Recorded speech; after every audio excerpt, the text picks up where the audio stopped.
Kembali lagi bersama saya di vlog saya kali ini.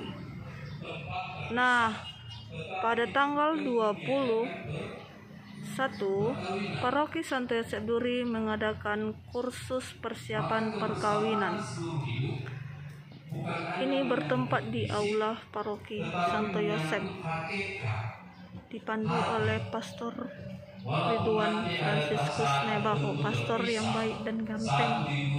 Ini pasangan 17 pasang, tambah satu pasang berarti 18. Ditinggal suami pergi mandat, dikira bahwa tidak lagi bersama, langsung bermake up. Ini dia semua peserta. Bukan. Kursus Harus disadari perkawinan. kebersamaan hidup bukan semata-mata tempat, tetapi Dan salah satu pasangan sungguh diantar pria, sama pengurus sungguh stasiun. wanita menjadi satu. Dan itu berbeda dengan kontrak. Kalau kontrak ada waktunya 5 tahun, 10 tahun, tetapi ini mau mengatakan perjanjian.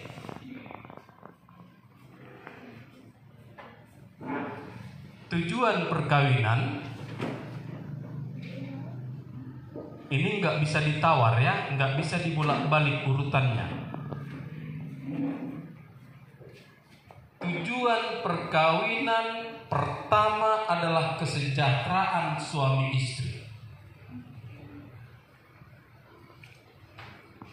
Ada tadi yang mengatakan untuk lebih berkembang, untuk lebih mengisi, untuk lebih baik. Kesejahteraan suami istri artinya suami berusaha berbuat kebaikan terhadap si istri, dan si istri berusaha untuk berbuat kebaikan terhadap suami. Apa yang baik, itulah yang disebut dengan kesejahteraan suami istri. Baru kalau setelah kalau yang pertama kesejahteraan istri, suami istri, tujuan yang kedua kelahiran anak. Tetapi ketika kelahiran anak tidak tercapai, tujuan yang pertama tidak kelahiran anak yang kedua tadi itu tidak membatalkan perkawinan. Kalian harus siap dengan hal ini. Dalam gereja Katolik tidak ada hukumnya bercerai kalau tidak punya anak. Tetapi perkawinan menjadi rancu kalau berjanji untuk tidak punya anak. Karena itu tadi saya pertegas kepada kalian, berapa anak? 2, 5. Yang paling banyak tadi hanya 5 ya. Belum ada yang 6 ya? Belum. Nah, itu juga nanti kalian akan belajar besok bersama dengan suster bagaimana cara pembatasan kelahiran. Unang mabaik gugo memiliki anak nggak mau. Kalau seandainya tidak punya anak, tidak ada alasan untuk bercerai.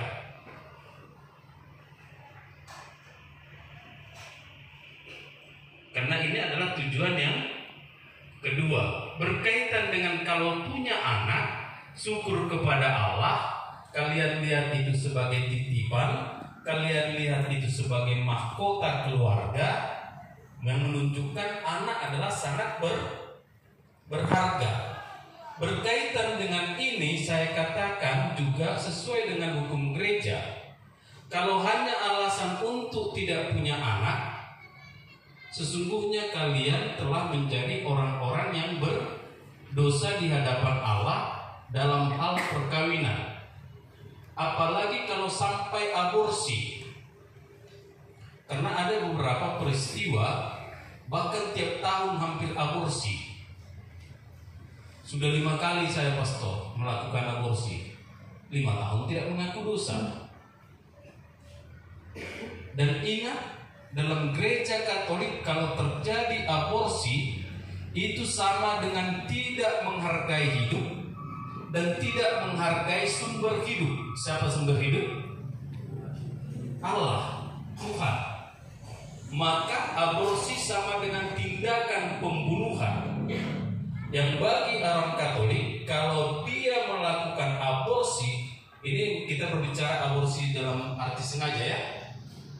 Kalau dia melakukan aborsi karena tidak menginginkan anak itu, maka dengan secara langsung dia mendapat hukuman ekskomunikasi. Entah ada orang lain tahu atau tidak. Dan kalau sudah ekskomunikasi dia hukuman, maka kalau sudah aborsi tidak boleh lagi menyambut sakramen lain, termasuk menyambut kaum komuni. Itu akan memperparah kedosaan.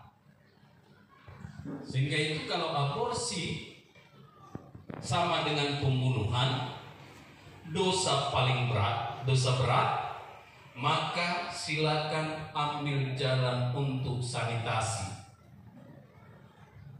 pengobatan dengan cara, kalau dalam hukum gereja tidak boleh pengampunan dosa sekali, harus melalui konsultasi beberapa kali dengan pastor. Kalau sudah melakukan ini, baru kalau sudah yakin pastornya bahwa orang ini benar-benar menyesal, maka disampaikan kepada uskup yang melakukan absolusi pengampunan atas dosamu karena melakukan aborsi, itu adalah uskup.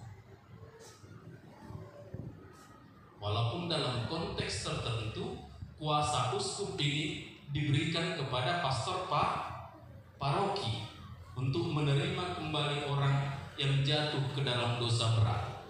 Dosa berat aborsi, pembunuhan, apalagi zina dosa berat atau tidak? Soalnya berat, mengadu sih. Berat ya? Berat. Jangan coba-coba kalau sudah menikah. Nggak ada yang tahu. Bukan masalah nggak ada yang tahu, sama dengan aborsi tadi, dengan pembunuhan dan lain sebagainya. Kalau itu dilakukan secara langsung mendapat hukuman dari Allah atas dosa, kita mengasingkan diri. Jadi bagaimana pastor? Maka nanti suster besok akan menerangkan cara untuk membaca tanda-tanda zaman. Ada lingkaran, mana masa subur, mana masa